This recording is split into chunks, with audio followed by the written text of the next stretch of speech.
អរតនេនិមន្តសាកសួរបញ្ហាធម៌នឹងសូមគោរពអញ្ជើញទៅតាមអធិស្ឋាន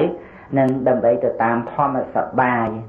គឺជាការសប្បាយនៅក្នុងព្រះធម៌សប្បាយដោយសេចក្តីជ្រះថ្លាមានសោមនស្សក្នុងមហាកុសលដែលបុណ្យនេះមានឧបការៈផ្ដល់មកនៅផលដែលមានវិបាកជាសុខដោយយើងជាពុទ្ធបរិស័ទទាំងនឹងសូមអរតនានិមន្តនឹងអញ្ជើញទាំងខ្ញុំប្រកាសណាសូមថ្វាយបង្គំព្រះដៃជគុណហើយខ្ញុំសូមគោរពលោកអង្គបណ្ឌិតបុត្រសវង្សដែលលោកបានអញ្ជើញមកប្រទេសអូស្ត្រាលីនេះអញ្ជើញមកកាន់ប្រទេសអូស្ត្រាលីហើយនឹងអញ្ជើញមកសន្តិនិកធម៌ធម្មតាទាំងខ្ញុំមានសំណួរខ្លះចង់ជម្រាបសួរលោកគ្រូសូមលោកគ្រូមេត្តាអត់ទោសបើសិនជាកុសកងយ៉ាងណាទី1ខ្ញុំឆ្ងល់ថាតើ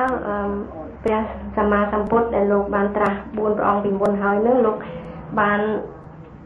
ត្រាស់ដឹងគ្រប់អង្គព្រះធម៌ដោយព្រះសមណគោតមដែរឬទេលោកគ្រូបាទសាធុទៀតនៅក្នុង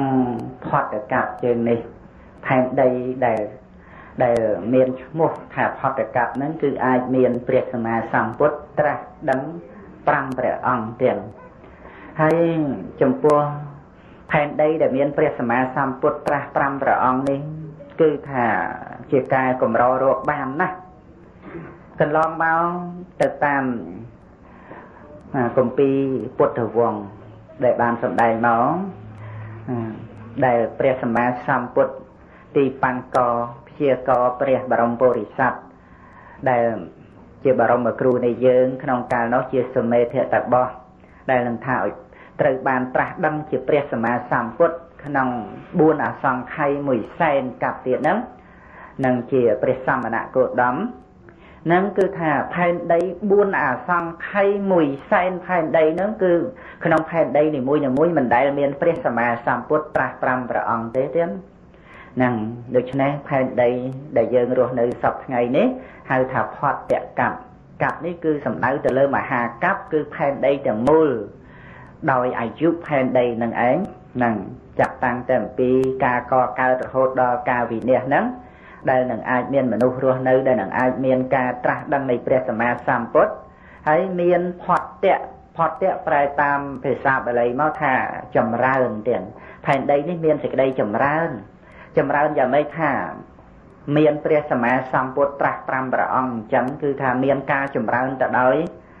គុណធម៌មានការចម្រើនទៅដោយការសម្រេចមគ្គផលរបស់សត្វលោក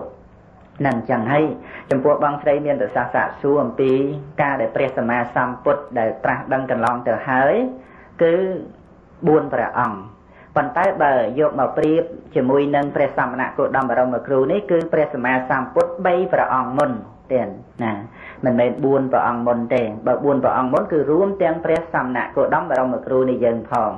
អញ្ចឹងគឺថា3ព្រះអង្គមុនហ្នឹងតើដូចជាសាសនានៃព្រះសម្មាសម្ពុទ្ធព្រះសមណគោតមនេះដែរទេដូចគ្នាទេហ្នឹងគឺចំពោះព្រះវិន័យចំពោះព្រះសូត្រចំពោះព្រះអភិធម្ម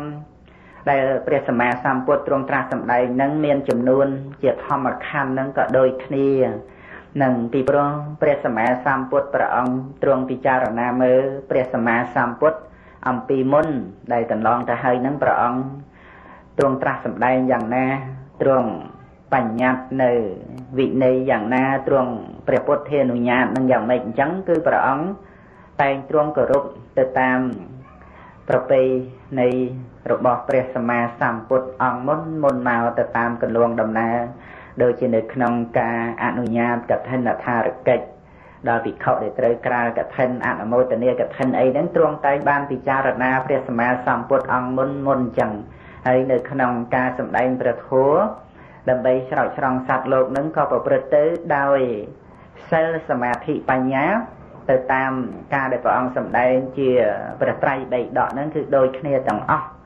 ដូច្នេះគឺព្រះសម្មាសម្ពុទ្ធព្រះអង្គក្នុងការសម្ដែងព្រះធម៌ប្រកាសនៅអរិយសច្ចធម៌និងចង្អុលបង្ហាញនៅ មេកៈបដិបទាគឺជាផ្លូវដំណើរដើម្បីឲ្យសត្វលោករួចផុតចាកទុក្ខហ្នឹងគឺដូចគ្នាគ្រប់ព្រះអង្គទាំងសូមអង្គស្រីបានជ្រាបទេណាមានបញ្ហាជើញសាកសួរទៀតទេណា